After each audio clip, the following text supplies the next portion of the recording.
Hello viewers, আমাদের পাতালঘর চ্যানেলে তোমাদের সকলকে স্বাগত জানাই।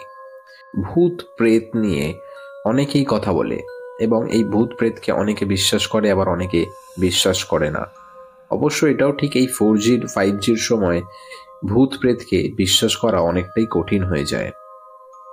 তবে এমন কিছু কিছু স্থান এখনো রয়েছে যেগুলোতে ভূত প্রেত হয়তো কোথাও না কোথাও রয়েছে এবং সেগুলো আমরা অনেকেই জানি না, বা জানলেও আমরা বিশ্বাস করতে চাই না।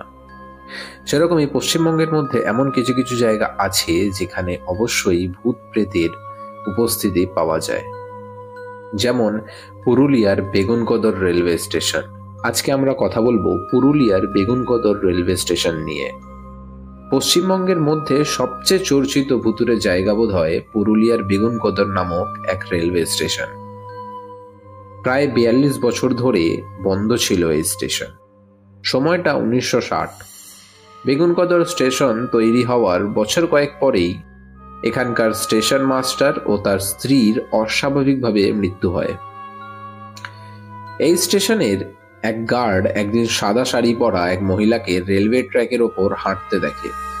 পরের দিন তারও রহস্যজনকভাবে মৃত্যু হয়। তারপর থেকেই নাকি রাতের বেলায় এই স্টেশনে ট্রেন ঢুকলেই লাইনের ওপর ছায়ামূর্তি ছুটে আসতো। সাদা চাদর মুড়ি দিয়ে কাউকে ঘুরে বেড়াতেও দেখা যেত এখানে। এরপরেই ভেসে আসতো আর্তনাদ, চিৎকার এবং কান্নার আওয়াজ। তারপর থেকেই ঝাঁপ বন্ধ হয়ে যায় এই স্টেশনের। 2006 সালে পুনরায় এই স্টেশনকে চালু করা হলেও রাতের পর রাত লোকাল ট্রেন এখানে স্টপেজ দিত না। বর্তমানে স্টেশনটি খোলা হলেও অল্প কয়েকটি ট্রেন এখানে দাঁড়ায়, তবে বিকালের পর কোনো ট্রেন ওখানে দাঁড়ায় না। এক পাশে জঙ্গল আর এক পাশে ধুধু মাঠ, এই দুয়ের মাঝখানেই স্টেশন বেগুনকদর। এখনো ইউটিউবে সার্চ করলে ভেসে আসে দ্য বেগুনকদর ঘোস্ট স্টেশন। আর যাই হোক, ভূত আছে কি নেই এখনো কিন্তু সঠিক উত্তর পাওয়া যায়নি।